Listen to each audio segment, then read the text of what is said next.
어제 이어서 불임 부부가 이제 임신을 하는 그러한 많은 기적들이 있었죠.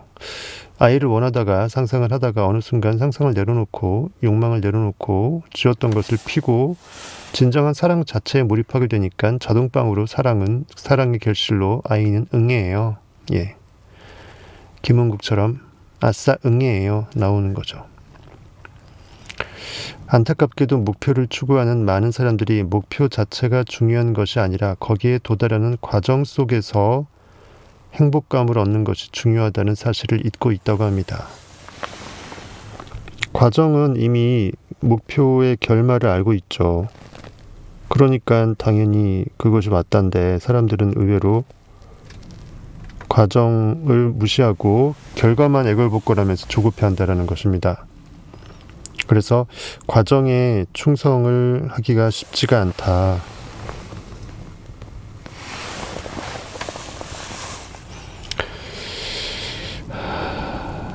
왜냐하면 하나님이 계신 것과 하나님이 자신을 찾는 자에게 상 주시는 이심을 믿어야 하는데 내가 이미 하나님이라는 거가 일단 뻑 가버리잖아요. 그것이 지금 이 순간 영원과 접속된 지금 이 순간이 그 과정의 연속이라는 거죠. 이미 나는 영원 천국가 있는 거죠. 홍콩 가 있는데 거기서 무슨 아무것도 안 보인다라는 거죠. 과정 속에서 이미 행복감을 얻는 것입니다. 이것이 중요하다는 거죠. 왜냐하면 결과는 때론 당상이니까. 현실의 결과가 이루어져 갖고 행복한 게 아니라 이미 행복을 땡겨서 선행적으로 믿어서 부르르 떨어서 천국에 가 있는 거예요. 그러니까 결과를 초월할 때 결과를 진짜 우리는 야기할 수 있다는 거죠. 근데 결과를 초월할 생각을 잘 못하고 사람들은 그 결과에 안달복달하다가 과정을 잃어버린다는 거죠. 지금이라는 나의 존재의 찰나, 지금의 소중함, 기적적인 이 고귀함을 까먹을 수 있다. 어떤 이유에서 우리는 바로 그것이 우리에게 행복을 가져오리라고 믿습니다. 바로 그것이 I am that. 그리고 그것을 추구합니다. 하지만 명상을 통해 우리는 어떤 외적 조건과도 무관하게 절대적 행복 상태에 이를 수 있습니다. 성경 말씀에 이런 게 있어요. 그리 아니하실지라도 다니엘이 사자굴에 갇혀도 내가 거기서 살 것을 압니다. 즉 현실이라는 사자굴 속에서 내 인식은 오히려 더 샘솟고 활활 타오르고 깨어납니다. 하지만 그리 아니하실지라도 현실이 여전히 암울하게 바뀌지 못한다 할지라도 그럼에도 불구하고 그리 아니하실지라도 이미 나는 결과 위에 서 있기 때문에 나는 괜찮습니다. 그리 아니하실지라도 나는 내 주를 찬양하고 주께 감사하겠나이다. 이것이 바로 이거예요. 결과를 초월할 때 결과는 이미 때론 당상이 되는 거예요.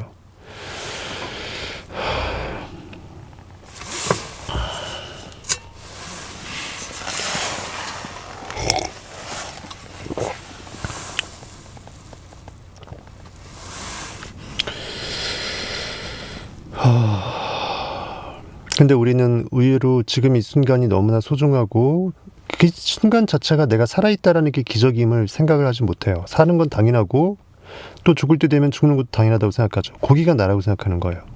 몸뚱이가 있으니까 내가 있어왔던 어제 몸뚱이 오늘 있으니까 당연한 거예요. 하지만 의식은 지금 이 순간 영혼 속에서 접속돼서 빨대를 꽂아서 쪽 빨아먹는 지금 찰나의 황홀함을 내가 인식하고 그것이 전부임을 깨달은 자는 지금이 너무 소중한 거예요. 내가 지금 깨어남에 너무나 감사하고 내가 원래 고기가 아니고 하나님이었음에 감사하고 주가 내가 되어주심에 감사하고 내가 현실에 흩어뿌려진 그 빛의 투사체가 아니라 광원이었다라는 게 너무나 중요하다라는 거죠. 하지만 명상을 통해 우리는 어떠한 외적 조건과도 무관하게 결과를 초월해서 그리 아니하실지라도 감사하는 절대적 행복 상태에 이르러야 됩니다. 그리고 이것은 외부 현실의 지나친 중요성을 부여하는 태도를 멈추게 하는 열쇠가 됩니다. 그래서 현실에 조급하게 현실 언제 바뀌어? 통장에 언제 100억 원 꽂혀? 이렇게 목 빠지다가 진짜 목이 빠져버려요.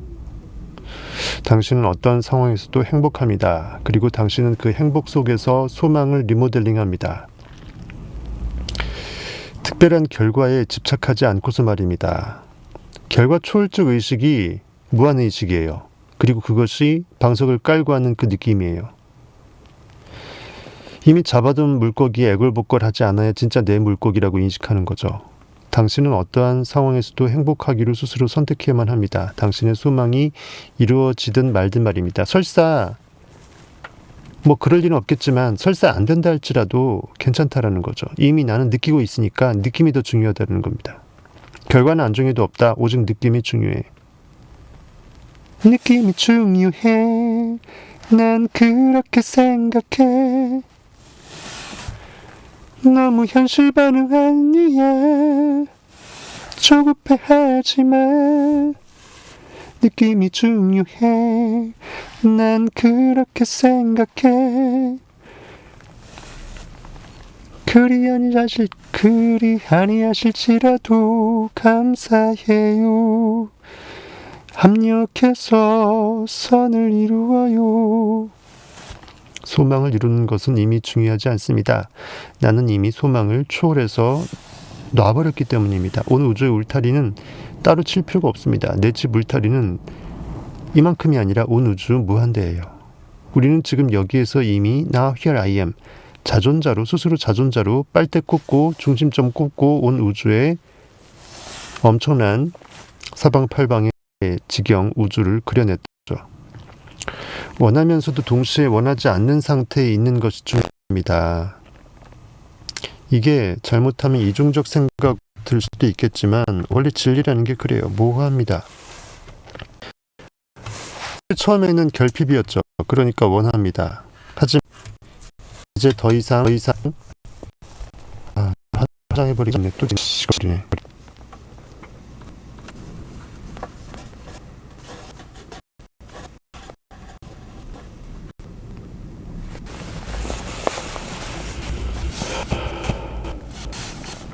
처음엔 결핍으로 시작을 해요. 갈급함으로. 하지만 해가 되고 목을 축욕을 축이게 되면 진리의 제 영으로 깨어나기 때문에 더 이상 현실은 개쌍무치가 되는 거예요. 그것이 집착 없음, 무위의 상태예요. 노장사상에서 무위의 위라 그랬죠. 하지 않는 것이 진짜 하는 것이다. 구심점은 그냥 아무것도 안 하고 그 중심점을 유지하는 거잖아요. 그 자리에 깔고 앉아야 구심점이 생기죠. 내가 이미 그라고 Now Here I Am 깔고 앉는 거예요. 그래서 아무것도 안 하는 것처럼 평안의 상태, 안식하는 상태가 반드시 밥을 먹기 위해서는 뜸을 들이는데 뜸 들이는 상태가 그렇게 해서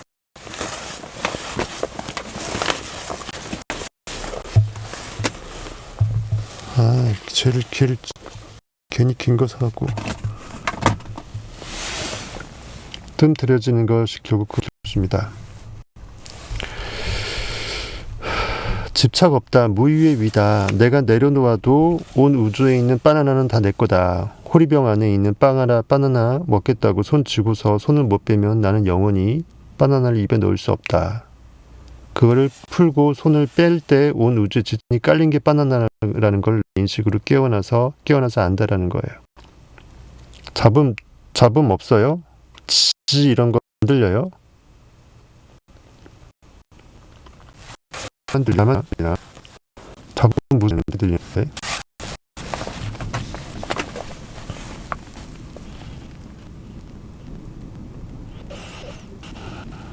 그럼 이게 모니터 쪽의 문제라는 거네. 그러면은 이게 모니터 쪽에 이게 케이블을 갈아도 똑같은 거 보니까 모니터 쪽의 안쪽에 모니터 안에 있는 그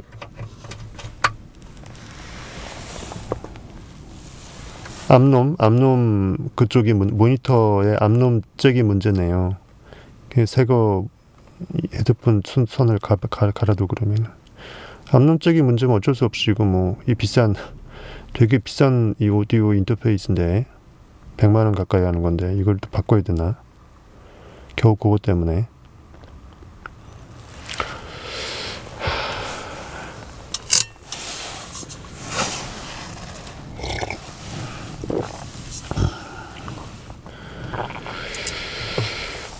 원하면서도 동시에 원하지 않는 상태, 무유위, 집착 없음, 내려놓음, 이미 다 내 거임 이거죠. 따고 배짱이라는 것은 개평도 줄 수 있어야 된다는 거예요. 그래도 모든 게 내 거라는 거예요. 당신은 자신의 소망이 이루어지지 않을 수도 있음을 받아들이는 상태에 있어야 합니다. 이것은 불신이 아니에요. 나를 너무 믿기 때문에 결과를 초월하기 때문에 결과는 안정에도 없는 거예요. 그런 의미의 결과는 괜찮다, 아니어도 괜찮다라는 그 뜻이에요.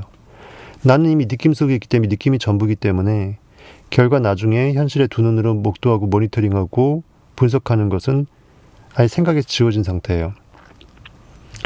그리 아닐지라도 내가 하나님 됨이 더 뻑가버렸다라는 거죠. 그 하나님이 나에게 선물 주심으로 I am that 황홀함이 너무 뻑간다라는 거예요.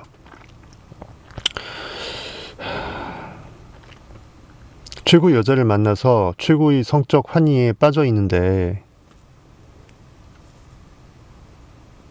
현실은 나중에 언제 상상을 벗어나 현실에서도 그렇게 하게 될지는 별로 중요하지 않은 상태죠. 이미 나는 그가 내 여인이라고 생각하는 거예요. 소망의 실현 여부는 당신의 행복에 영향을 끼치지 못합니다. 오직 그런 상태라야 그 정도일 정도가 될 정도로 잊어버려야 돼요. 오직 그런 상태라야 그 소망은 우리가 친구가 되어 빨리 실현될 것입니다. 결과에 대한 집착이 우리의 소망, 꿈, 자유를 빼앗습니다. 그러니까는 조급함이죠. 언제 현실 바뀌어? 이것이 이미 믿음 없음 불신을 스스로 토로하는 거예요. 근데 사람들은 바보 같아갖고 나 충분히 상상했거든 왜 안 나와? 마치 이것을 기계적으로 생각하는 거예요. 집착당하는 소망은 세장에 갇혀있기에 실현되지 않을 것입니다. 남녀간에도 꼼짝달싹 못하게 하고 뭐 휴대폰 맨날 뒤지고 하게 되면은 하지만 나 너 사랑해 사랑하니까 이러는 거야. 이래서 집착하는 거야. 그래서 개목걸이 다는 거야. 지치죠. 바로 도망갑니다. 오던 돈도 오던 미녀도 도망가요. 집착을 풀어놓으세요. 그러면 행복이 강물처럼 흘러드는 모습을 보게 될 것입니다. 그리고 당신의 소망은 빠르게 실현되기 시작할 것입니다. 이 믿음의 역설이에요. 세상의 모든 고통은 집착으로부터 일어납니다. 우리는 어린 시절에 세상을 둘로 나누었고 거기서 집착이 시작되었습니다. 좋은 것과 나쁜 것, 흰 것과 검은 것, 나는 이것을 원하지만 저것은 원치 않고 이것은 하고 저것은 하지 않을 거야. 우리는 이러한 이원적 사고방식에 묶여있기 때문에 행복과 기쁨을 느끼지 못합니다. 우리의 생각하는 마음이 그 느낌을 흐려버렸습니다. 하지만 잘 생각해보면 과연 무엇이 좋고 무엇이 나쁜 것일까요? 사실 이것은 어린 시절부터 사회에서 주입당한 관습적 신념일 뿐입니다. 내 영혼이 꼴려서 심장이 쿵쾅거려서 이끄는 그 느낌의 분별이 아니라는 거죠. 예컨대 그 눈설자를 괄호해서 해놓고 그 하늘에서 내리는 눈은 좋은 것일까요? 나쁜 것일까요? 눈은 그저 눈일 뿐입니다. 즉 내가 느낌으로 무엇을 느꼈기 때문에 현실에 나타난 거지 콩을 느꼈으니까 콩이 나온 거지 팥을 심었으니까 팥이 나온 거라는 거예요. 그 어떤 것도 정죄함이 없고 부정한 것은 없고 부정하다고 생각하는 그 자에게만 그것이 부정하다고 생각해서 현실에 이루어지지 않는다. 성경 말씀 그것 그대로입니다. 300억 원의 부를 부정축제라고 생각해버리면 부정적으로 보는 거죠. 그럼 절대로 나는 그 300억 원의 부가 나에게 존재할 수 없어요.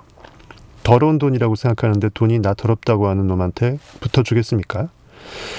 눈은 썰매를 타는 기쁨, 눈싸움하는 즐거움을 선물합니다. 반면 눈사태로 사람을 죽일 수도 있죠. 모든 것이 그러합니다. 풀도 너무 가까이 가면 타 죽죠. 하지만 여러모로 유용합니다. 불 없이 못 살죠. 모든 것이 똑같이 좋고 똑같이 나쁩니다. 이러한 관념에 대한 집착을 그만두세요. 그러면 외부에서 어떤 일이 일어나든 행복은 스스로 우리를 찾아올 것입니다. 길거리의 그 진창이 더는 당신을 성가시게 하지 않는다고 상상해 보세요. 그러니까 눈이 온 다음에 녹았을 때 질척거리는 그거, 비는 씻겨 내려가기라도 하는데 눈은 거꾸로 오염을 가중시키죠. 일단 찝찝합니다. 그런 의미에서. 그때 당신은 행복합니다. 하지만 그것을 내려놓을 때 눈이 자연스럽게 내리는 것을 야, 눈 어떻게 치워? 그러면 군대에서 눈 오면은 병사들이 제일 싫어하거든요. 벌써 병사들은 군바리들은 정서가 메말라 있는 것입니다. 치울 걸 걱정하는 거예요. 상사가 소리쳐도 당신은 그가 오늘 기분이 좀 안 좋을 뿐이라고 이해해 줍니다. 당신은 모든 것의 핵심을 보기 때문에 그저 행복합니다. 그러니까 선택을 무조건 행복한 걸, 좋은 소식 느끼는 거를 선택해버리면 나쁜 소식은 닫아진다라는 거예요.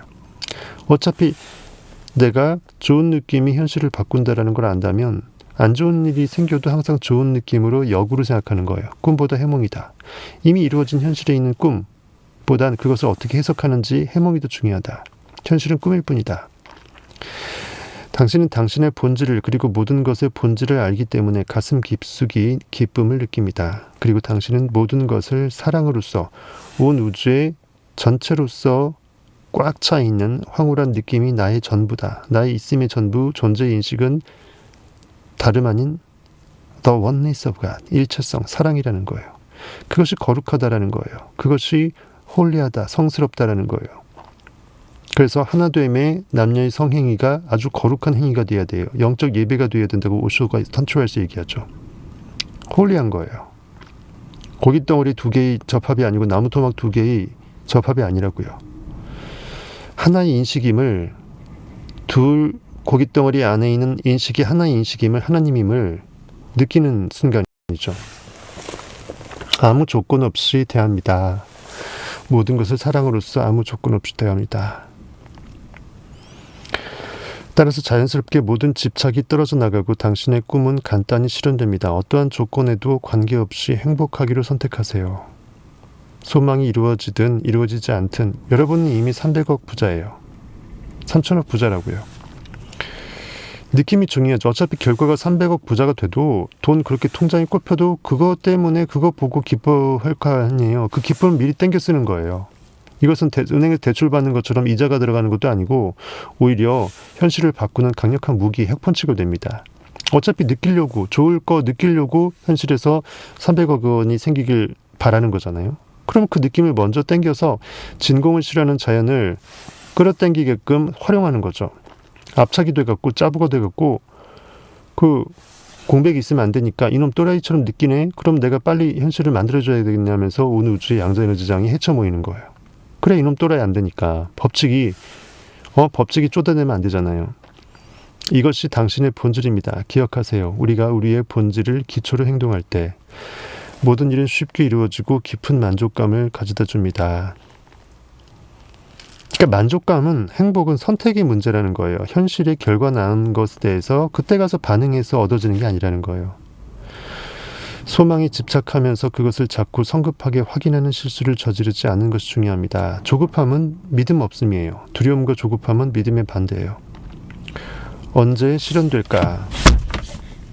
어쩌면 내일 정말로 그렇게 빨리 될까? 당신이 그저 바라는 바를 모델링하는 대신 이런 생각들에 빠져 있다면 이미 마음은 현실의 결과물에 가 있죠. 그건 상상이 아닌 거예요.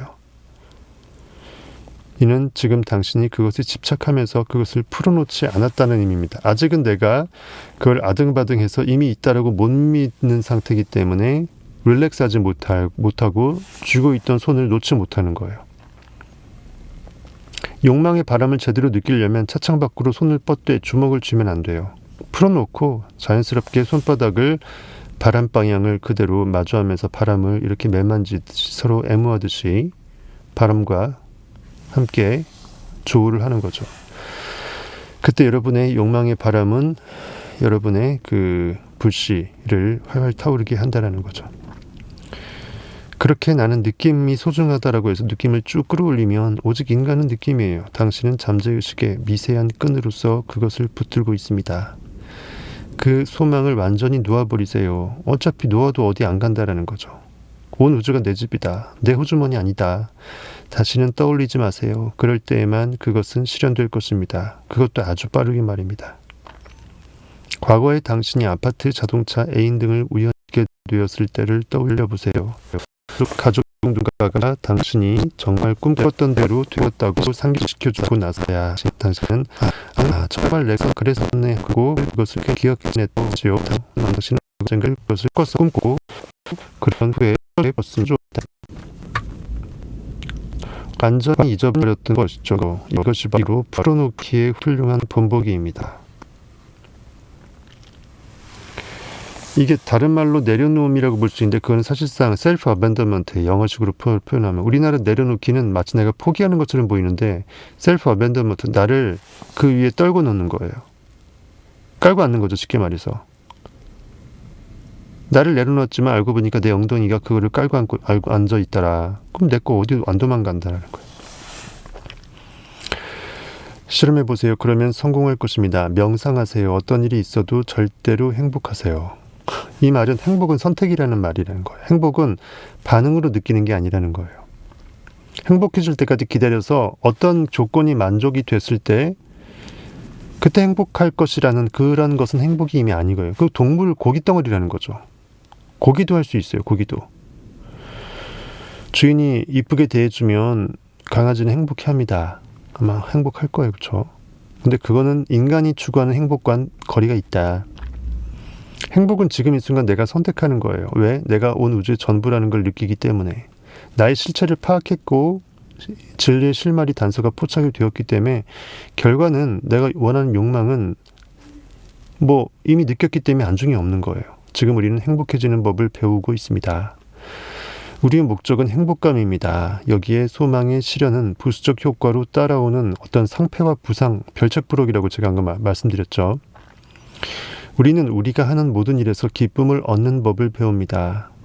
진짜 욕망의 목적은 나의 인식에너지의 승급에 있어요. 야곱의 세 닭다리에서 높이 올라간 거예요. 달란트가 증가해서 상상력이 5달란트에서 10달란트, 그리고 상상 안 하는 놈 하나 빼갖고 11달란트로 승급하는 그것이 진짜 상급이지, 현실의 결과물이 나타나는 거는 덤이라는 거예요. 덤. 어차피 그것도 바뀔 거 아니야. 그렇죠? 어차피 그것도 또 새롭게 바꿀 것입니다. 우리는 모든 일에서 기쁨을 얻는 법을 배웁니다.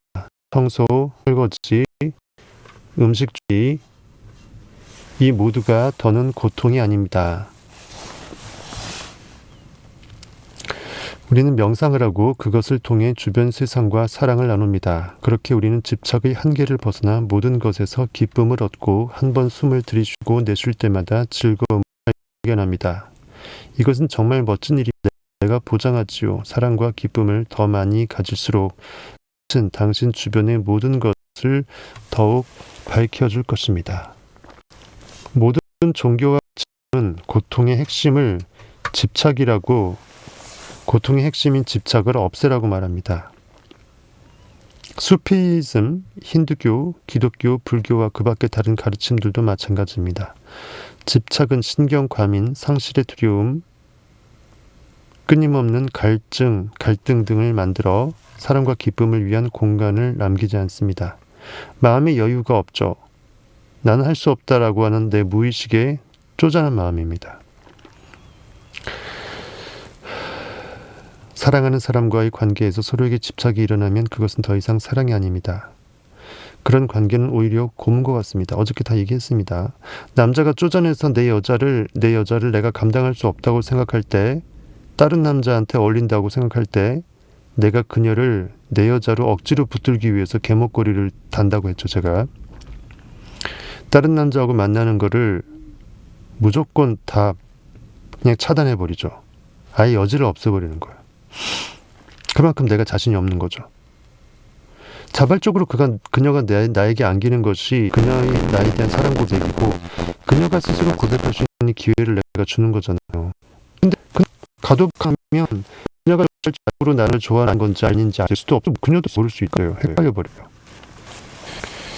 그들은 의실과 불상신, 세투실의 타리움, 서로 세 속건을 무함두려고 합니다. 관광 속에서는 온전히 웃음을 쉬어를 내 타인과 함께 삶을 즐길 수가 없습니다. 주먹을 한번 꽉 쥐어보세요. 지금 해보세요. 당신의 주먹 안에 공기가 있습니다. 주먹 안에 공기가 있습니까? 뭔가를 꽉 쥐면 거기에는 생명의 공기가 없습니다.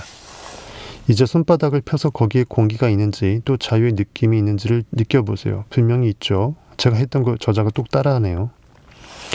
만약 당신이 사랑하는 사람이 숨을 쉬지 못하도록 만든다면 그 사람이 당신 가까이에 머물 수 있을까요?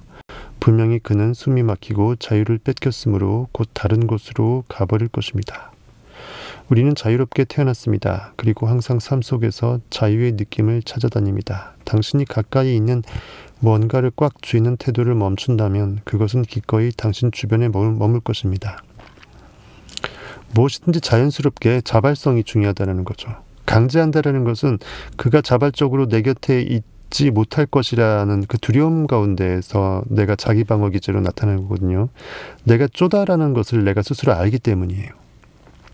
내가 멋지지 못하다라는 것을 시인하기 때문에 저 정도 괜찮은 여자가 나한테 붙어 있기에는 내가 좀 신뢰가 안 되는 거예요. 왜냐하면 당신은 목마른 사람들에게 당신의 오아시스로부터 물을 마시게 해주는 존재니까요. 나 자신을 실례로 들어보겠습니다. 저자 예를 듭니다.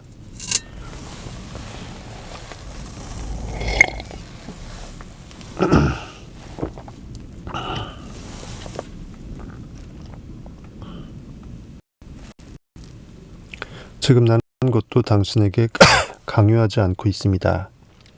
당신은 이 책을 읽기 전과 똑같이 살 수 있습니다. 혹은 당신의 삶을 완전히 변화시킬 수도 있습니다. 선택은 당신의 몫입니다. 당신은 자유로운 존재이고 나는 그런 당신의 결정을 존중합니다. 때로는 사람들 사이에서 생겨난 강한 집착이 그들의 눈을 멀게 합니다.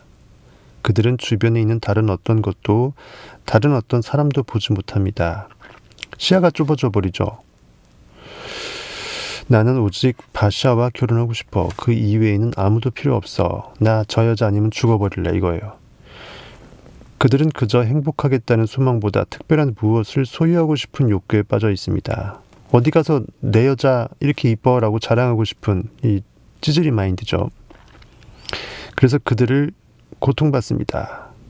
이렇게 어법이 이래. 그래서 그들은 고통받습니다가 맞겠죠. 예컨대 바샤가 급작스럽게 알코올 중독에 빠져들 수도 있죠. 우리가 상대방의 숨통을 쪼이고 자유를 빼앗을 때 그는 도망을 가거나 술독에 빠지곤 하는 법이니까요. 많은 사람들이 그런 식으로 알코올 중독자가 되었습니다. 해법을 못 찾고 술에서 해법을 찾는 거예요. 에라 모르겠다 아몰라 하면서 나를 마취주사 중독시키는 거죠. 결과적으로 남자와 여자 모두 불행해지지요. 특정한 사람에게 집착하는 대신에 당신 자신이 어떤 사람과 행복할 수 있을지를 선택하는 편이 더 낫습니다. 상대방이 가져야 할 특징을 모델링했으면, 나한테 맞는 이상형을 모델링했으면 사랑으로서 그저 행복하게 살아가세요. 사랑과 집착을 혼동하는 사람들이 많습니다. 그 둘 사이에는 약간의 차이밖에 없지만 우리는 충분히 그것을 분간할 수 있습니다. 어제 얘기했죠. 집념과 집착은 천양지차라고, 한 끗 차이지만 천양지차라고. 똑같은 집시이지만 그 뒤에 있는 이름이 다르잖아요. 착과 집념과 그 둘 사이는 약간의 차이밖에 없지만 우리는 충분히 그것을 분간할 수 있다. 상대방과 함께 있는 시간이 대부분의 고통을 겪는다면 뭔가 자율적이지 못하고 강제성이 있는 거죠. 그것은 집착입니다. 위쪽으로 어떤 일들을 겪든 그와 함께 있으면 행복할 때 그것이 사랑입니다. 자연스러워야 돼요. 누가 먼저랄 것도 없이 함께 이미 붙어 있는 거예요. 집착을 풀어주어야 합니다. 어떤 문제가 생기든 먼저 사랑을 키우고 당신 자신의 내면에서 작업해야 합니다. 사랑은 에고의 욕망을 상쇄시키는 기쁨입니다. 기존 쪼잔뱅이에서 자기를 뱀이 허물을 벗을 수 있도록 자기를 거기서 빠져나오게끔 하는 힘이라는 거예요. 이 자각은 우리로 하여금 모든 것이 스스로 더 나아지도록 돕게 합니다.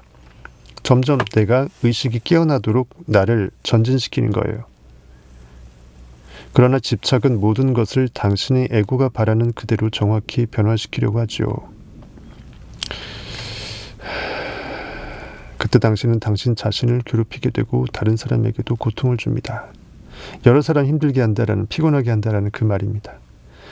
아름다운 사랑은 당신을 진정으로 즐기게 합니다. 그러나 집착은 그렇지 않죠. 진정한 사랑은 어떠한 순간에도 상대방을 놓아줄 수 있습니다. 언제나 해피엔딩이에요. 시작만 해피가 아니고 끝까지 해피해요. 왜? 어떠했던 간에 그가 만일 간다면 그보다 또는 그녀보다 훨씬 더 좋은 여자, 남자가 대기하고 있다라는 증거니까. 대기 순번에 훨씬 더 뻑뻑뻑 가버릴 수밖에 없는 그녀에게 기회가 돌아가는 거죠. 내가 그녀를 내가 만나줄 수 있는 기회를 새롭게 내가 또 다른 그녀에게 내가 허락할 수 있는 기회라는 거예요. 그 정도 배짱은 있어야겠죠, 그렇죠? 당신은 그저 그를 사랑하고 그의 선택을 받아들입니다. 반면 집착은 둘 모두에게 선택의 여지를 주지 않습니다. 당신은 그가 아무데도 가지 못하도록 할 것입니다.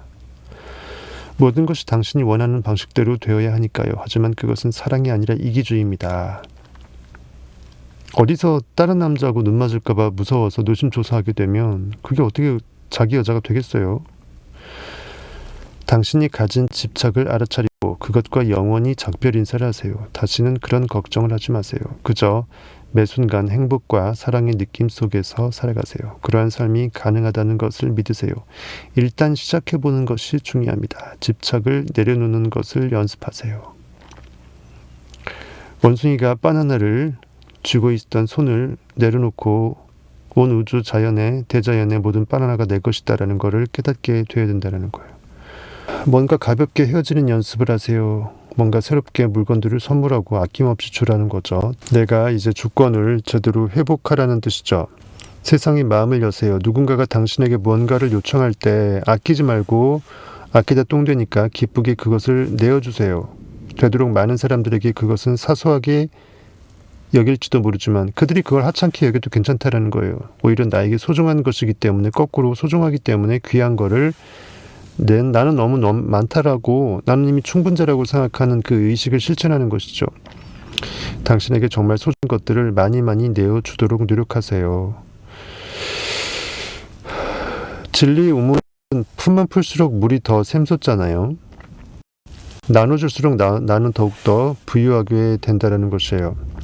길거리에서 만난 낯선 사람에게도요. 그가 당신의 선물을 어떻게 다룰지는 생각하지 마세요. 그저 선물하세요. 당신이 오랫동안 사용하지 않은 물건들을 나누세요. 혹시 나중에 쓸 일이 있지 않을까라는 생각으로 쌓아두었던 물건들은 짐밖에 안 됩니다. 이사 갈 때 힘만 들어요. 공간만 차지하고 저도 웬만한 것들은 그냥 나눠주는 편입니다. 캠핑 장비도 새 건데 샀다가 거의 그냥 우연히 그냥 내키면 그냥 줘버려요. 뭔가가 가볍게 헤어지는 연습을 하세요. 그러면 다른 뭔가가 역시 가볍게 다가올 것입니다. 당신이 좋아하는 책들을 아는 사람들에게 혹은 모르는 사람들에게 그냥 선물하세요. 진심으로 당신이 세상과 나눌수록 당신의 집착은 사라질 것입니다. 그러면 더 많은 것이 돌아오겠죠. 중요한 점은 나눔을 진심으로 내 마음으로 하느냐 이거예요. 성경에서도 과부의 두렙돈 하면서 모든 것을 헌금했다라고 예수가 그 과부를 칭찬했죠. 내 인식이 결핍에 있을 때 그럼에도 불구하고 무엇을 내어놓는다라는 게 나는 결핍하지 않다라는 걸 증거하는 온 우주에 포효하는 행위라는 것입니다. 그래서 얼마나 많이 집착하는지 당신의 그런 습관이 얼마나 질긴지를 추적하세요. 그동안 내가 얼마나 이렇게 움켜쥐는 아등바등으로 살아왔는지 그러면서 부자가 되겠다고 얼마나 개같이 고생했는지 이런 것들. 그리고 그것들이 하나하나 사라지도록 풀어놓으세요. 그것들을 놓아보내고 더욱 행복해지세요. 세상을 향한 커다란 사랑을 간직하세요. 이 연습을 통해서 세상과 하나됨을 느끼세요. 사랑으로서 어디서든 행복할 수 있는 가능성을 얻으라. 사랑의 특성은 무한인식이고 온 우주의 통으로 나밖에 없음을 내가 인식하기 때문에 나와 남을 구분하지 않는 거예요. 현실에 보여지는 피조물은 나의 피조물이기 때문에 내 몸뚱어리가 구분되어 있는 다른 사람의 몸뚱어리를 할지라도 나와 다를 바가 없다라는 것입니다. 우화 하나입니다. 옛날 한 마을에 수도승이 찾아왔다. 마을 사람들이 이 땅에 영주도 수도승이라고 말하자 그는 영주를 만나게 해달라고 요청했다. 같은 수도승끼리 동질감을 느낄 수 있죠. 누구는 거렁뱅이고 누구는 왕이에요. 영주입니다.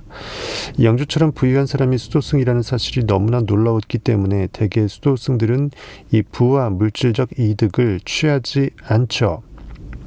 영주가 방문객을 맞이했다. 상대에게서 수도승의 특별한 징표를 알아본 그들은 서로를 형제처럼 대하기 시작했다. 방문객이 말했다. 형제요. 나는 이해하기가 어려워요. 당신처럼 거대한 궁전과 멋진 정원과 부를 소유한 사람이 어떻게 수도승일 수가 있나요?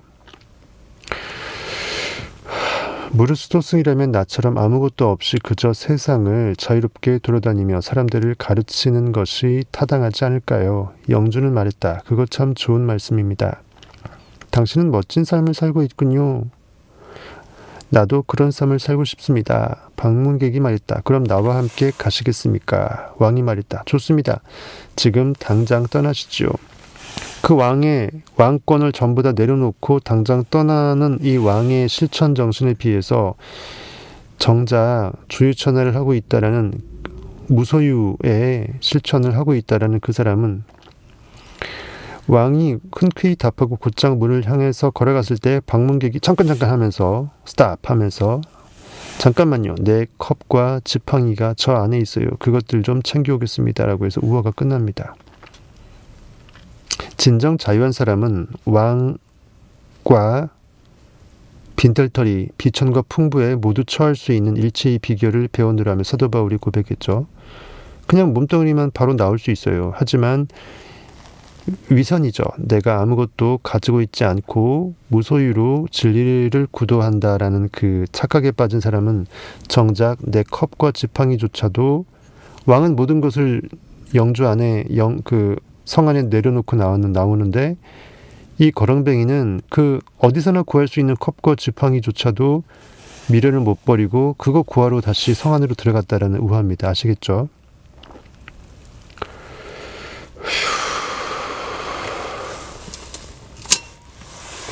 지치니까 눈도 그러고 말이 안 나와. 어제 도저히 해선 안 되는데 너무 무례해서 그래요.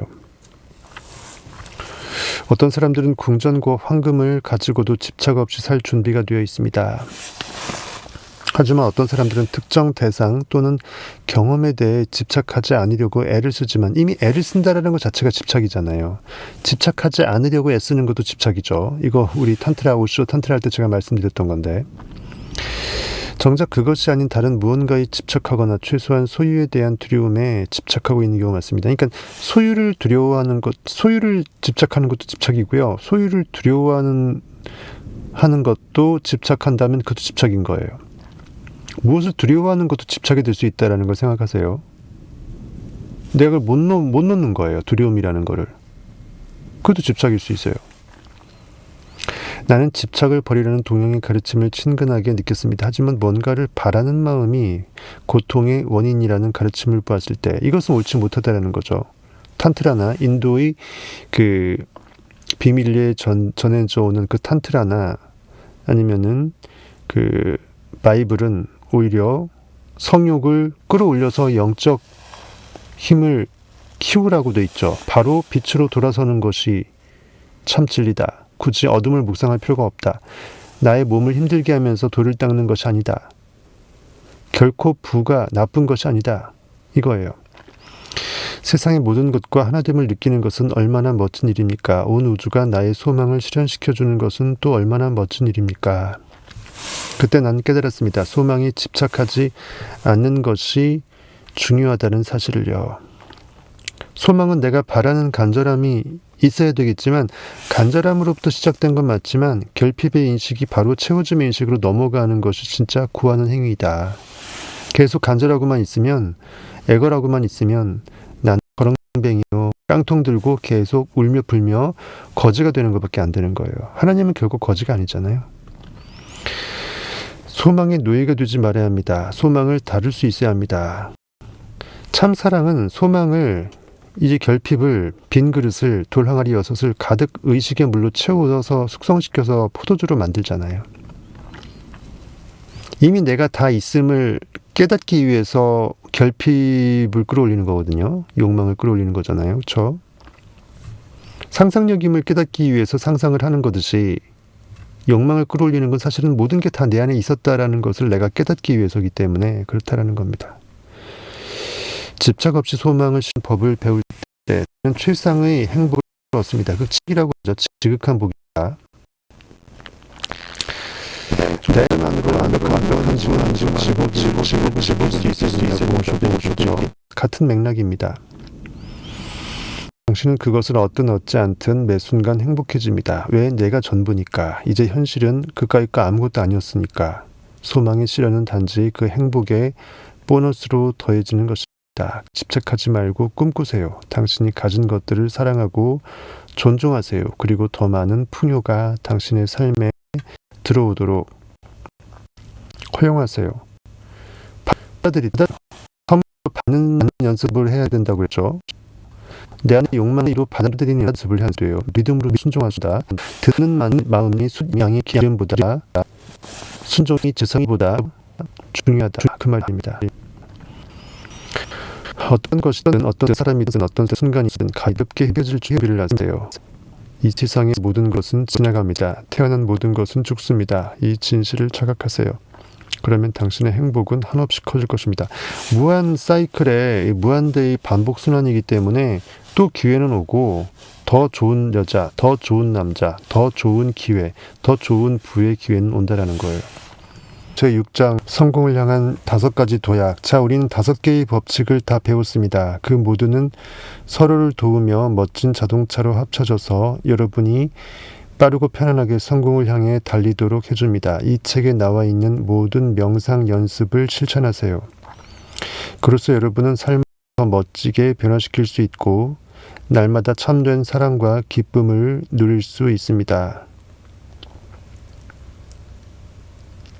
하나의 현실로부터 다른 현실로 도약하는 작업을 그저 즐기세요.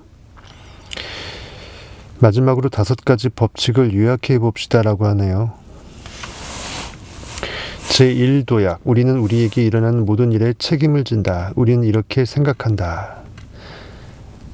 만왕의 왕은 왕이 책임을 집니다. 즉 원인자가 모든 결과를 책임지는 거예요. 왕이기 때문에 책임지는 겁니다. 나의 삶은 과거의 내 모든 생각과 행동의 결과이다. 나 자신이야말로 모든 문제의 열쇠이며 나만 바뀌면 된다. 나만 믿고 따라와 이거죠. 행복으로 가는 열쇠이다. 모두 내가 하기 나름이다. 모두 내 마음 안에 다 있다. 마음 먹기 나름이다. 원효대사 해굴바가지. 그렇죠. 모든 것은 내 손 안에 달려있다. 제2도약은 우리는 온 세상과 하나 된 특별한 상태, 절대적인 사랑과 행복의 상태에 들어가서 머문다. 너희는 가만히 있어 내가 하나님 좀 알지어다. I am that I am. 제3도약입니다. 그 상태 속에서 우리는 소망이 지금 여기에서 이미 실현된 것처럼 느끼기 시작한다. 이미 나는 그다. 300억 원의 부분은 이미 있다. 우리는 모든 감각을 총동원해서 이미 가지고 있는 그것을 생생하게 느낀다. 우리는 모든 논리를 넘어선다. 그 다음 제4도약은 우리는 우리의 소망을 비밀로 간직한다. 우리는 소망이 실현될 때까지 그것을 아무에게도 말하지 않는다. 제5도약은 우리는 어떠한 것에도 집착하지 않는다. 소망을 풀어놓는다. 왜? 다 이루었기 때문에 더 이상 느낄 것이 없어요. 제6일에서 제7일로 넘어가면 안식하는 거죠. 현실에 무반응하면서 고요히 존재하는 거죠. 우리는 목표는 절대적인 행복이다. 우리는 하나의 소망에 대해 4일간 연속으로 매일 5분에서 10분간 혹은 하루에 여러 번씩 모델링을 한 다음에 다른 소망으로 완벽하게 옮겨간다. 우리는 이전의 소망들은 완벽하게 잊는다. 4일씩 하나 테마로 해서 여러 테마를 돌려가면서 붕어빵을 굽는 거 얘기했죠. 내 말을 무조건 믿지 말라는 나의 조언을 기억하세요. 나는 어디에서 무엇을 공부하든 다른 사람들의 말을 믿지 않았습니다. 대신 직접 실험했지요. 무엇이든 그것을 자신의 경험으로 만드세요. 그러니까 저자의 말이 진리인지 내가 테스트해서 내 것으로 만들지 않으면 그 전까지는 내 것이 아니라는 거예요. 진리는 내 안에 나라는 것이기 때문에 내가 나로서 내가 진리인지는 별도로 체험이 필요하다. 당신 자신에게 그것이 어떠한 효과가 있는지를 확인하세요. 당신의 삶은 오직 당신이 스스로 노력하고 실행할 때 변하기 시작할 것입니다.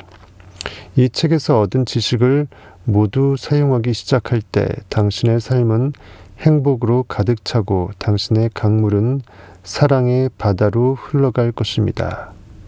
나는 당신이 마침 내 사랑의 바다에 완전히 녹아들기를 바랍니다. 시작이라는 테마로 있습니다. 시작, 스타트래요. 시작을 읽어보면 당신이 온갖 공격성과 두려움, 고정관념을 짊어진 과거의 당신을 끝내버렸을 때 뱀이 허물을 벗는 거죠. 또한 지금 이 순간을 사랑하고 존중하는 법을 잊어버린 작은 당신, 내 안에 쪼잔뱅이를 끝내버렸을 때, 즉 과거에 대해서 완전히 죽었을 때, 허물을 완벽하게 벗어버렸을 때 당신은 지금 여기에서 살 수 있습니다. 비로소 나는 정신이 분산되지 않고 오직 내가 Now here I am, 그것으로 존재할 수 있다. 이것은 새로운 삶, 작은 나를 넘어선 삶의 시작입니다. 이제 오직 사랑과 기쁨으로 가득 찬 온 우주와 하나 되어 살아갈 시간이 되었습니다. 이 새로운 삶에는 고통과 집착이 없습니다. 당신은 날마다 새로 태어나고 매 순간을 축하하며 즐길 것입니다. 당신의 삶을 어렵게 만드는 방해물은 더 이상 존재하지 않습니다. 현실의 장애물이나 어떤 문제거리는 내가 문제로 여기지 않는 한 문제는 아닌 거예요. 오직 신에게서 받은 가능성만이 당신에게 존재하며 포텐만이 존재한다는 거예요. 모든 것이 다 있다라는 겁니다. 당신은 그것을 잘 사용할 수 있습니다. 모든 것이 당신 손에 주어져 있습니다. 내 손 안에 있소이다. 모든 것이 당신의 현실을 창조하고 있는 것은 바로 당신임을 기억하세요. 당신의 현실을 창조하고 있는 것은 바로 당신이다. 모든 사람을 무지개로 볼 때 그들은 무지갯빛으로 빛나기 시작한다.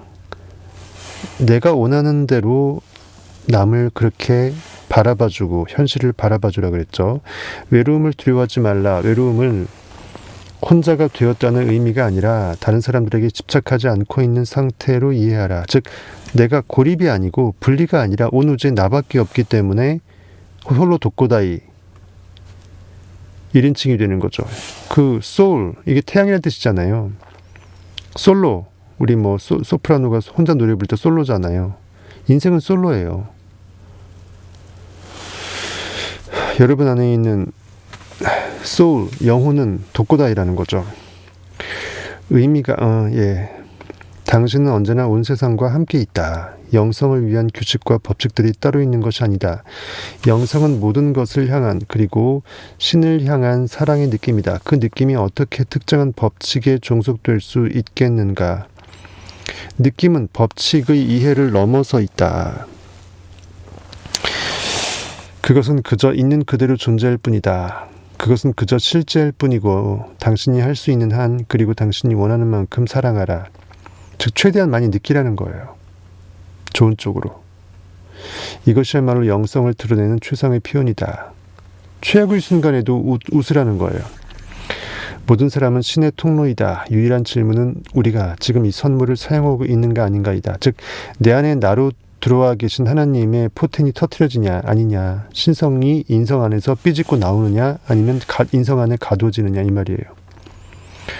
우리는 많은 것을 잘못 이해하고 있다. 우리는 신이 천국이나 우리가 기도처로 생각하는 특별한 어떤 성전, 교회 안에 살고 존재한다고 믿는다. 그러면서도 우리는 신이 모든 것을 창조했다고 또 생각하죠. 하지만 그가 모든 것을 창조했다면 자신이 창조한 모든 장소와 대상 안에 살고 있지 않겠는가. 즉 정말 신이 현실을 창조했다면 보이는 현상계가 신의 투영체라는 거예요.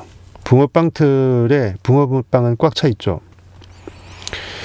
사랑할 때 우리는 왠지 그것을 섹스와 연결한다. 좋은 섹스는 사랑이고 나쁜 섹스는 사랑이 아니라고. 하지만 사랑이 먼저이고 사랑하기 때문에 섹스가 좋은 것 아닌가. 사랑은 모든 것을 더 좋게 만드는 특성이 있다. 사랑의 도움으로 당신은 더욱 아름다워진다. 사랑은 우리 가슴 속에 있다.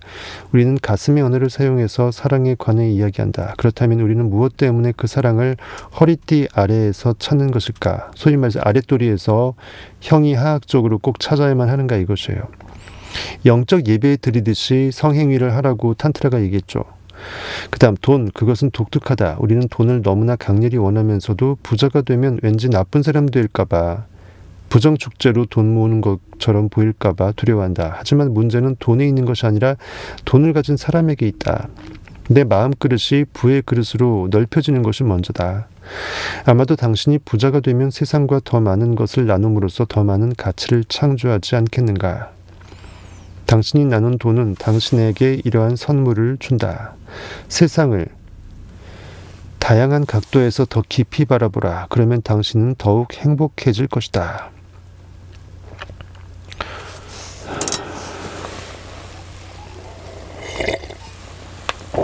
나이가 80세가 되었거나 암에 걸려서 죽음의 문턱에 와 있다 할지라도 모든 것을 바꾸기엔 아직 늦지 않았다. 적어도 완벽한 기쁨을 느끼면서 삶의 마지막 날들을 보낼 가능성은 남아있다.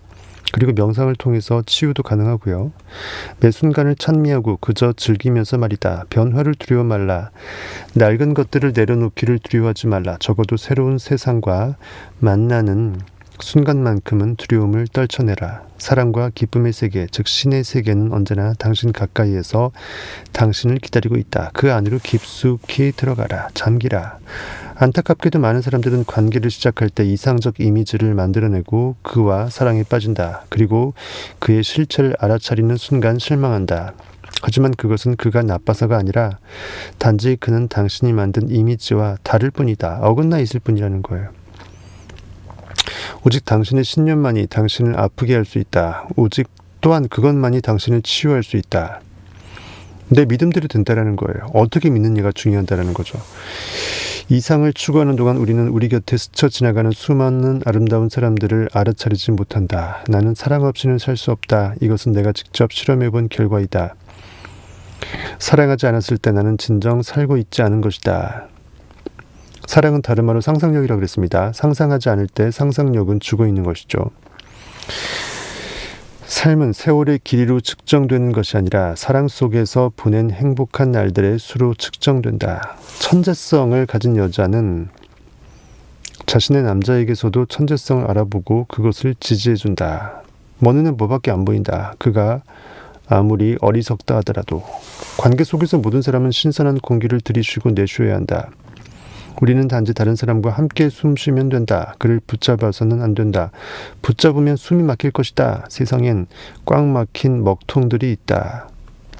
그들은 두터운 흙먼지 아래에서 숨 막혀 하면서도 여전히 자기가 옳다고 떠든다. 나프탈렌 냄새가 진동하고 낡은 관념으로 미어터지는 그곳에서 그들은 구역질을 느낀다. 하지만 새롭거나 평범하지 않은 것들을 두려워하기에 뭔가 낯설매에 노출되는 걸 무서워하기에 기존의 방식과 다른 아이디어를 비난하기만 한다. 천재적인 사람들은 모든 관습적인 사회의 도전에 직면해왔다. 예수에서 모차르트에 이르기까지, 레오나르도 다빈치에서 오쇼에 이르기까지. 하지만 모든 생명은 새로움을 갈구한다. 결국 낡은 것은 죽고 새로운 학파와 새로운 관념이 그 자리를 꿰찬다. 세상은 그런 것이다. 아멘. 그러니까 저자는 성경 형이상학에 대해서 많이 몰라요. 우리 모두가 닮았다라는 것은 참으로 멋진 진실이다. 나 자신을 알면 다른 모든 사람을 알게 된다. 그러니 온 세상의 모든 여자를 알고 싶다면 단 한 사람만 알면 된다. 사랑하는 단 한 사람만을, 자신 안에서 힘을 찾는 사람은 반드시 그것을 찾을 것이다. 아, 어제 진짜 무리했나 보다. 다른 누군가에게서 힘을 찾는 사람은 결코 그것을 찾지 못할 것이다. 내 인식에서 무엇을 다 찾아라는 거예요. 내 생애의 마지막 말이 사랑, 이기를 나는 얼마나 바라고 있는가. 정말 우리가 바라고 있는가 자문해 보라고 합니다. 성공한 사람들은 그저 즐기며 산다. 성공하지 못한 사람들은 왜 다른 사람들이 운이 좋은가에 대해 주관적인 이유를 찾아 논쟁한다. 그 뒤에 얼마나 많은 노력이 있었는지를 보지 않는다. 관계는 우리의 인간에게 주어진 최고의 선물이다. 우리는 다른 사람의 행동을 통해 우리의 행동을 인식하고 우리 자신을 넘어 성장할 수 있다. 그는 우리를 번영해준 어떻게 이렇게 썼지? 그는 우리를 번영해준다. 이게 무슨 말이야 이게?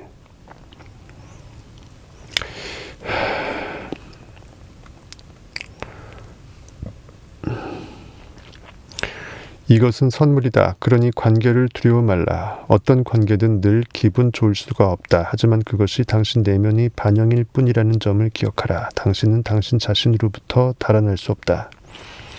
자신을 변화시키라. 그러면 당신 주변의 세상은 당신의 변화를 되비춰 줄 것이다. 지은이에게서 온 우화 하나가 있다고 합니다.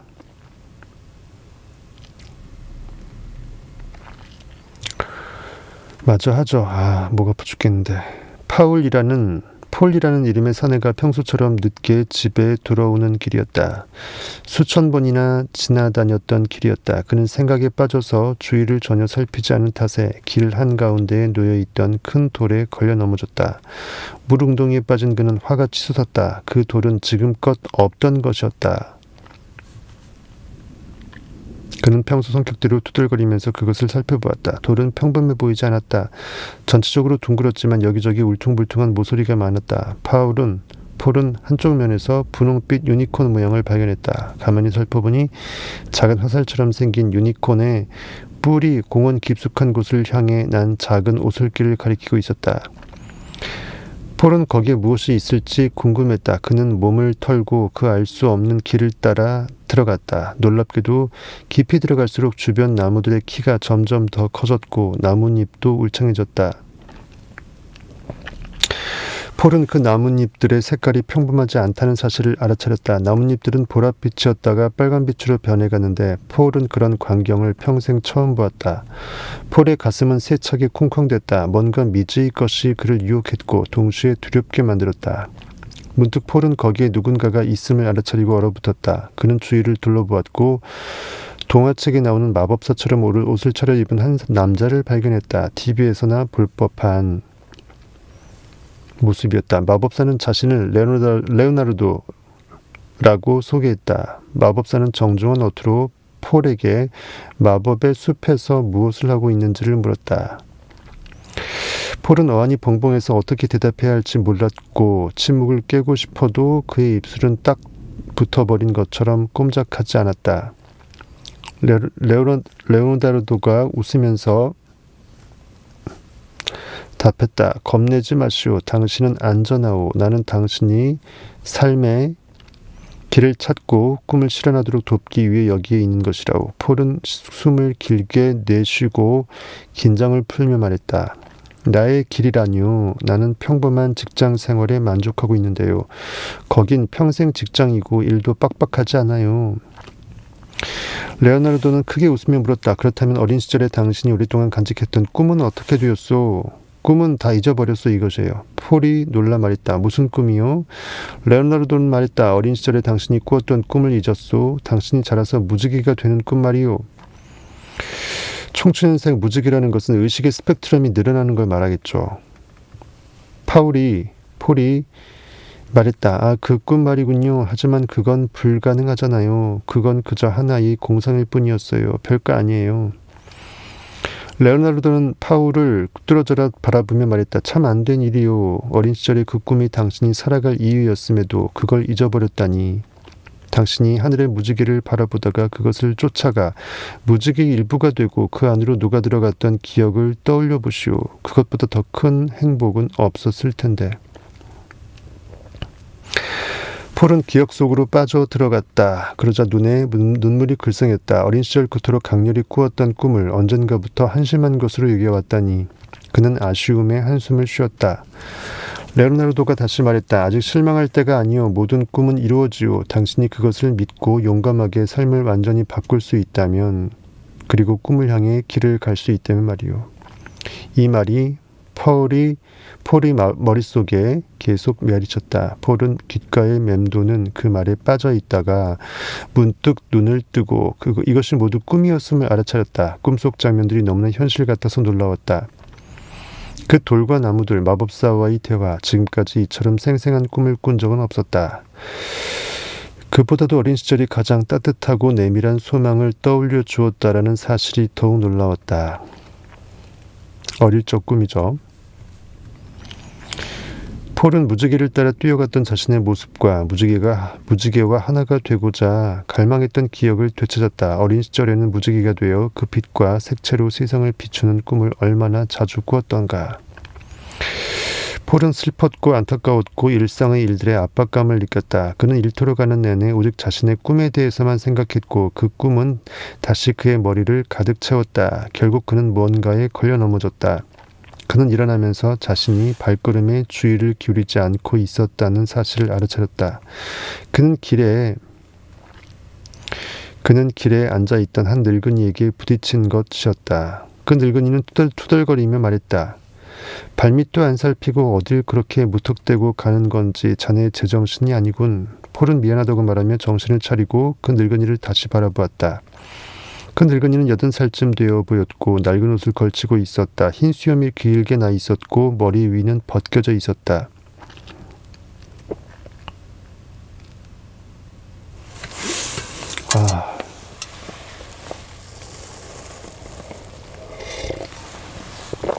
폴은 그 노인의 눈을 들여다보았다. 그런데 너무나 친숙한 느낌이 들었다. 폴은 그 늙은이가 꿈속에서 만난 그 마법사임을 알아보았다. 폴은 그에게 이름을 물었다. 노인은 알듯 말듯한 웃음을 보이면서 대답 대신 오솔길을 가리키며 이렇게 말했다. 시간을 허비하지 말고 자네의 꿈을 따라가게. 자네의 진가를 보여줘. 자네가 꿈을 이룰 준비가 되어 있다는 것을 보여주게. 폴은 그 오솔길을 바라보았다. 그리고 그 길이 어디로 나 있는지, 무엇이 자신을 기다리고 있는지를 물어보려고 고개를 돌려보니 늙은이는 이미 사라지고 없었다. 마치 연기처럼 공중으로 사라진 것 같았다. 폴은 이리저리 둘러봤지만 그는 어디서도 보이지 않았다. 폴은 생각했다. 이건 기적이야. 안 될 것도 없지. 이제 안전한 삶은 지옥에나 보내버리자. 나는 행복을 찾아 꿈의 세계로 들어갈 거야. 폴은 자신이 어디로 가는지 무슨 일이 일어날지 모르는 채로 그저 꿈속의 길을 따라갔다. 폴은 자신의 앞에 나타난 마법의 힘을 위험을 무릅쓰고 믿기로 했다. 폴은 낯선 길을 걷고 또 걸었다. 나무들이 길을 양쪽에서 둘러서서 아무것도 보이지 않았다. 오직 숲과 길뿐. 사람은 그림자도 보이지 않았다. 폴은 자신의 선택이 옳았는지를 의심하기 시작했다. 여전히 주변은 온통 숲뿐이고 날도 어두워지기 시작했기 때문이다. 그는 숲속에서는 야생동물에게 잡아먹힐 수도 있다라는 이야기를 자주 들으면서 자라왔다. 게다가 그 숲은 평범한 숲과는 달리 나무들이 사람의 모습을 하고 있었다. 이 숲에서 어떤 깜짝 놀랄 일이 벌어질지는 아무도 모르는 일이었다. 왜 이렇게 길어? 미치겠네.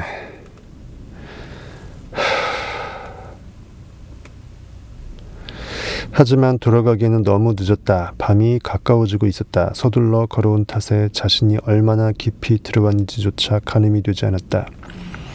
그때 뭔지는 모르지만 갑자기 밝은 빛이 폴의 눈에 띄었다. 풀밭 한가운데에 밝은 물체가 서 있었다. 어찌나 밝은지 폴은 눈을 뜰 수조차 없었다. 폴은 호기심에 그것에 가까이 다가갔다. 그 불빛이 부드러워지며 이런 목소리가 들려왔다. 안녕 폴. 폴은 깜짝 놀랐다. 나를 어떻게 알아요? 목소리는 말했다. 나는 모두에 대해 모든 것을 알고 있지. 무슨 전시안 같아요. 그쵸? 다 알고 있대요. 특히 용감하게 꿈의 길을 따라 들어온 사람들에 대해서는 나는 아마데우스야. 소망의 신이지. 자네는 내 꿈의 나라에 들어온 거야.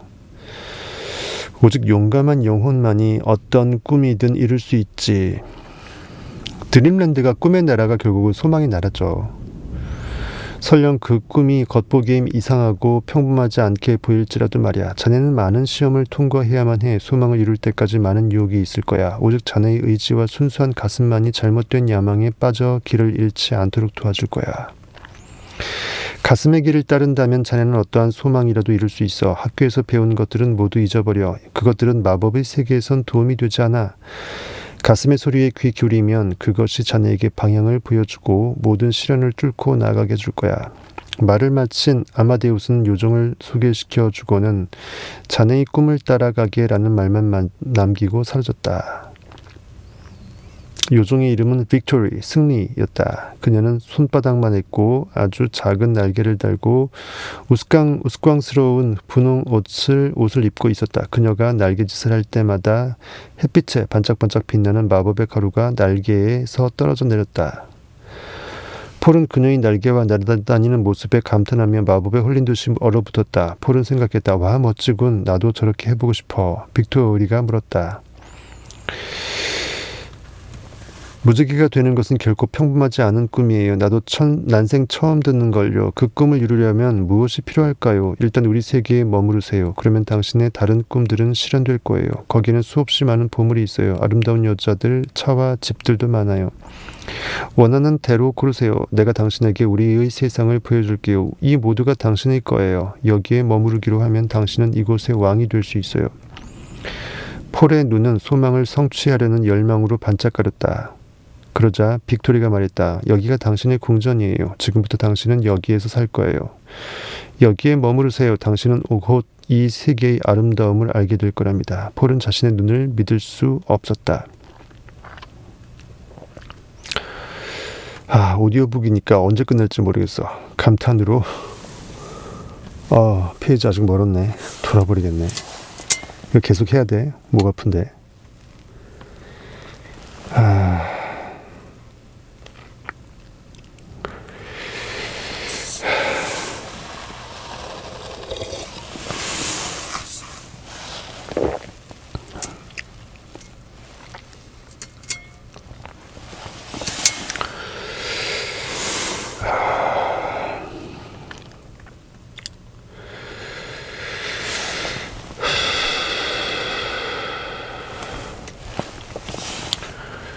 여기가 당신의 궁전입니다. 지금부터 당신은 여기에서 살 거예요. 여기에 머무르세요. 당신은 곧 이 세계의 아름다움을 알게 될 거랍니다.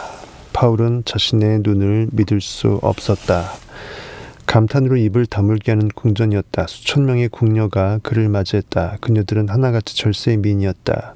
게다가 식탁에는 최고 요리가 차려져 있었다. 그는 그러한 산의 진미를 한 번도 먹어본 적이 없었다. 그는 또 보석으로 가득 찬 커다란 방으로도 안내되었다. 빅토리는 말했다. 지금부터 이 모든 것이 당신 거예요. 당신은 이곳의 주인이죠. 마음껏 즐기세요. 폴은 기뻐하며 승낙했다. 그는 자신에게 주어진 모든 것에 마음을 뺏겼다. 날마다 그는 풍요로움과 왕위를 즐겼다. 하지만 잠자리에 들 때마다 그의 가슴은 쥐어짜듯이 고통스러웠다.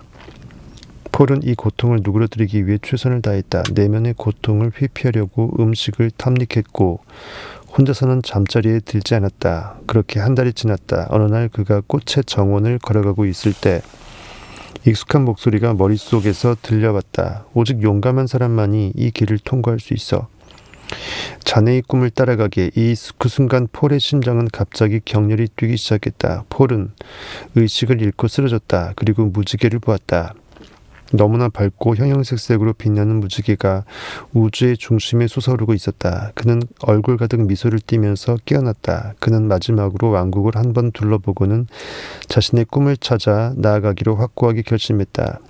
폴은 요정에게 그녀의 친절함과 풍요로움에 대해 감사한 후 길을 묻고 떠났다. 요정은 기쁘게 그를 보내주었다. 왜냐하면 그녀는 다른 사람과는 달리 꿈을 찾아 자신의 길을 따르는 것이 무슨 의미인지를 알고 있기 때문이었다. 그녀 자신도 언젠가 꿈을 믿고서 자신의 길을 따랐기에 이처럼 요정이 될 수 있었던 것이다. 폴은 빅토리가 알려준 길을 따라 걸어가서 마침내 높은 산에 이르렀다. 그는 산기슭에서 거대한 동굴을 하나 보았다. 이미 밤이 깊어졌기에 폴은 거기에서 묵기로 결정했다. 폴은 동굴 안으로 들어가면서 소리쳤다. 어이, 누구 있어요? 하지만 침묵만이 메아리쳤다. 그는 절대적인 고요 속으로 걸어 들어가다가 발밑에 뭔가가 부드럽게 솟아 있음을 느꼈다. 폴은 약간 놀랐지만 그것에서 위협을 느끼지는 않았기에 그는 그 위에 누워 잠이 들었다. 우리의 파슈카, 폴의 애칭 파슈카는 단잠이 들었다가 문득 자신이 들어 올려지는 것을 느꼈다. 아래에서 뭔가가 갈라지더니 엄청난 속도로 빛이 뿜어져 나왔다. 그것은 거대하고 강력한 황금 용이었다. 용의 비늘이 햇빛을 받으며 눈이 부실 만큼 빛났다. 용은 날개를 폈다. 기지개를 켜며 달콤하게 하품하는 듯했다. 꼬여있는 거대한 뿔들이 머리를 장식하고 있었다. 용이 승천한다. 욕망의 끝판왕에 대해서 용기를 들어올린다. 뭐 그런 거겠죠. 같은 용시잖아요. 용수숨 친다. 용수철. 다 용자가 들어가잖아요. 그렇죠? 튀어오르는 거예요. 용은 파울의 존재를 바로 알아차리지 못했다. 그러나 곧 파울을 발견하고는 그의 정체를 물었다. 어디에서 왔는지, 무엇을 찾고 있는지 등등. 용은 아주 현명하지만 동시에 호기심이 많고 좀 수다스럽기도 했다. 폴은 용의 모든 질문에 대답했다. 폴은 무지개가 되는 꿈을 쫓아왔다고 말했다. 용은 폴의 말에 주의 깊게 귀 기울인 다음 자신을 고르돈이라고 소개했다. 그리고 친척을 방문하러 가는 길에 그를 기적과 마법의 세계로 데려다 주겠다고 했다. 폴은 좋은 생각이라고 동의했고 아마도 그곳에서 어떻게 무지개가 될 수 있는지 해답을 얻을 수 있을 것으로 기대했다. 마법의 세계라면 당연히 모든 해답을 찾을 수 있는 곳 아니겠는가. 폴은 새 친구의 등에 올라탔고 그들은 출발했다. 용의 등에 올라탄 거예요. 장밋빛 구름을 지나 한 무리의 바실리스크, 도마뱀을 통과하는 동안 땅 위에서 수천 마리의 불사조가 삶의 의미에 대해 논쟁하고 있는 모습을 보기도 했다. 이 모든 것이 폴에게는 무척 이상하고 흥미로웠다. 그야말로 마법의 세계였다. 폴은 생각했다. 정말 광대한 곳이구나. 살아있는 용에 올라타고 있으니 더욱 멋지구나. 폴은 숨이 멎을 것만 같았다. 그들은 그렇게 사흘 밤낮을 날아 동화와 마법의 나라에 도착했다. 폴과 고르도는 이 세계를 탐험했다. 참으로 많은 것들이 있었다. 마법 지팡이, 마법 식탁보, 투명 망토, 이곳저곳에서 마법의 신기한 창조물들을 만날 수 있었다. 도자기로 만들어진 보거들이 해파리처럼 공중을 날고 있었고 바퀴벌레들은 눈송이를 내뿜으며 술래잡기를 하고 있었다. 돌고래를 타고 서핑을 즐길 수도 폭포에서 뛰어내릴 수도 있었다. 눈 쌓인 산들은 밤마다 서로에게 사람들이 사는 세상에 대한 이야기를 들려주었다. 익룡들은 끊임없이 용들에게 대들면서 이 갈등을 수구 경기로 깨끗이 결판내자고 제안했다. 모든 곳에 마법이 흘러넘쳤다. 고르도는 파울에게 여기서는 어떤 힘이든 얻을 수 있다고, 누구든 강력한 마법사가 될 수 있다고 말했다. 돌멩이를 황금으로 바꾸고 사람을 동물로 바꾸고 하늘을 날거나 공기 없이 물속에서 헤엄치는 법도 배울 수 있다고 했다. 고르도는 이 모든 것을 말로만 알려준 것은 아니었다. 그는 폴에게 모든 것을 직접 실험해보라고 했다. 그리고 이곳에서 영원히 친구로 지내자고 했다. 폴은 그 말에 동의하고 마법을 배우기 시작했다. 폴과 고르도는 날마다 날기 경주를 했다. 폴은 돌로 변해서 고르돈을 놀래주기로 했다. 연금술을 배워서 집에 있는 모든 것을 귀금속으로 바꾸기도 했다. 폴은 마법에 푹 빠졌다. 폴은 날마다 점점 더 강력해졌다. 그는 많은 것을 실험했다. 심지어 마치 빛을 쏘아 올리듯 원하는 곳 어디로든 즉각 이동할 수도 있게 되었다. 한 해가 그렇게 지나갔다. 폴은 날마다 마법을 연습하며 능력을 갈고 다듬었고 점차 자신의 꿈에 대해서는 완전히 잊고 말았다. 정말 오늘 라이브 킨 거 정말 후회합니다. 라이브 계속 하지 말라고 하는데. 마침내 마법 경연대회가 열렸다. 온 세상의 마법 생명체들이 모여서 가장 강한 마법사를 가리는 날이었다. 폴도 거기에 참여해 자신의 능력을 보여주기로 했다. 그는 경기에 참여한 수천 명의 후보자들을 보았다. 그들은 모두 경연의 시작을 알리는 최고의 마법사의 선언을 기다리고 있었다. 최고 마법사가 등장했을 때 폴은 깜짝 놀랐다. 그는 바로 레오나르도였다. 자신의 꿈에 나왔던 그 마법사. 폴의 머릿속에 다시 예전의 목소리가 울렸다. 자네의 꿈을 따라가게. 계속 나의 꿈을 따라가라고 하잖아요. 내가 무엇을 원하는가? 너는 내게 무엇을 원하는가? 예수가 환자에게 계속 얘기했던 거예요. 오직 강한 자만이 결승점에 닿을 수 있지. 가슴에 귀 기울여봐. 그러면 가슴이 실마리를 알려줄 거야. 폴은 자신이 마법의 힘에 빠져 그 꿈을 잃어버렸다는 것을 알아차렸다. 즉, 그 진리로 깨어나는 진짜 중요한 그 궁극을 까먹어버리고 이 잔챙이 스킬에 텔레파시, 투시력 이런 거 써먹는 거에 맞들려서 진리의 본질을 망각해버린 그 구도자라고 볼 수 있겠죠. 그는 이 경연에서 이겨서 무슨 일이 있어도 레오나르도를 다시 만나야겠다고 결심했다. 아마 최고 마법사는 나를 무지개로 바꿀 힘을 찾으려면 어디로 가야 하는지 알려줄 수 있을 거야. 폴은 경쟁자들을 하나하나 물리치며 승승장구했다. 그는 높이 날아올랐다.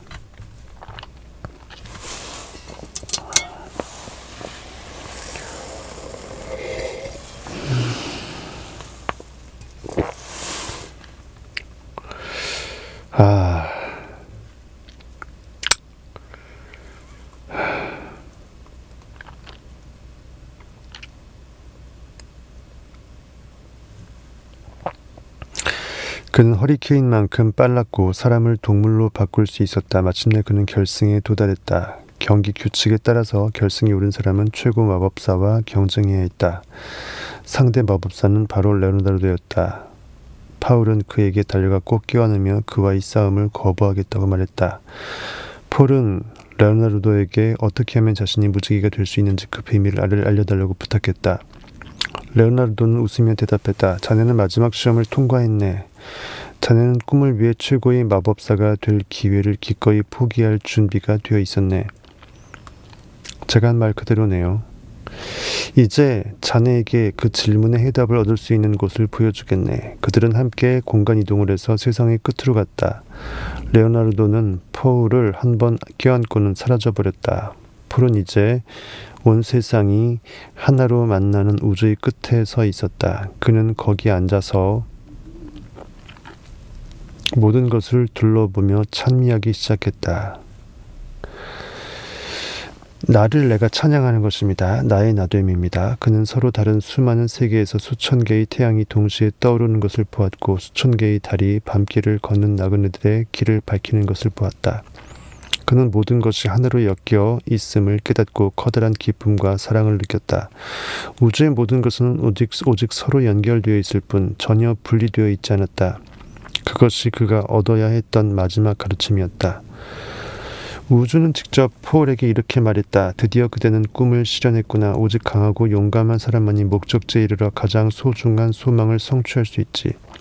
처음에는 어리석어 보일지 몰라도 모든 꿈은 실현될 수밖에 없어. 하지만 모두가 그것을 성취하기 위해 자신의 길을 갈 준비가 되어 있는 것은 아니야. 그 말을 듣고 파울은 내면에서 거대한 에너지가 솟아오르는 것을 느꼈다. 그리고 그의 몸은 변모하여 수많은 빛깔로 바뀌었다. 마침내 그는 자신이 온 세상을 비추는 거대한 무지개임을 느꼈다. 이 순간 파울의 영혼은 가슴 깊이에서 열망하는 모든 꿈은 쉽게 이루어진다는 사실을 진심으로 알게 되었다. 모든 두려움과 의심을 극복할 준비가 되어 있다면, 일상적인 세계를 거부할 수 있다면, 자신의 가슴이 말해주는 대로 따라갈 수 있다면 말이다. 폴은 즉시 마음속에서 레오나르도, 고르돈, 빅토리에게 작별 인사를 했다. 이제 폴은 온 세상을 비추는 밝은 빛이 되었다. 이후로 폴은 자신의 꿈을 찾아 가슴이 말해주는 대로 따라가는 용감한 사람들의 길을 밝게 비추어주는 존재가 되었다. 진정으로 그는 모든 꿈이 이루어진다라는 사실, dreams는 come true라는 거죠.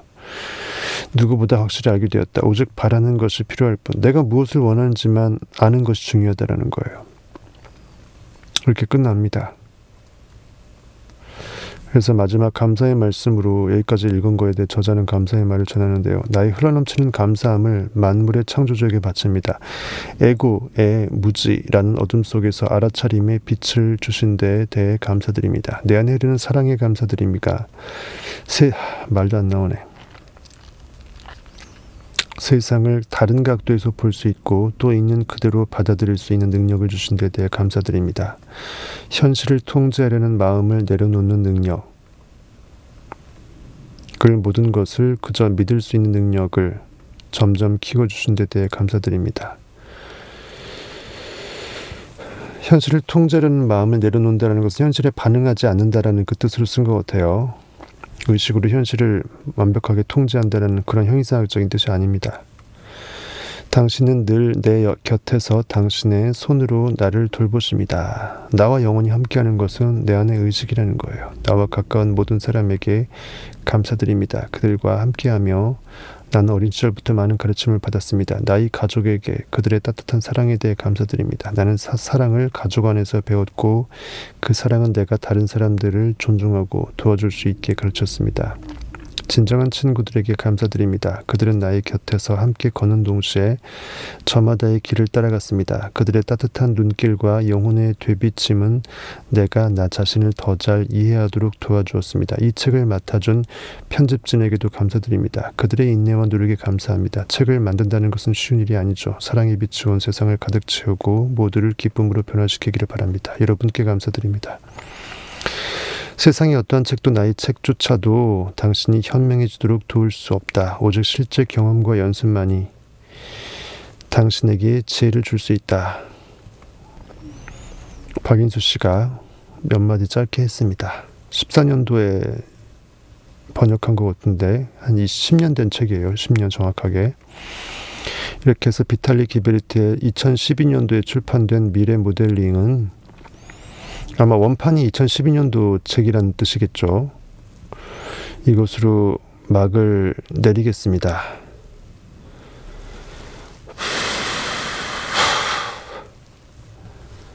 끝입니다. 결국 이거를 다 할 생각을 안 했는데 하다 보니까 여러분들이 좋아하셔갖고 여기까지 왔습니다. 쉬겠습니다. 여러분들 설 잘 보내시고 좀 체력 보충한 다음에 나중에 보죠. 지금까지 성타였습니다.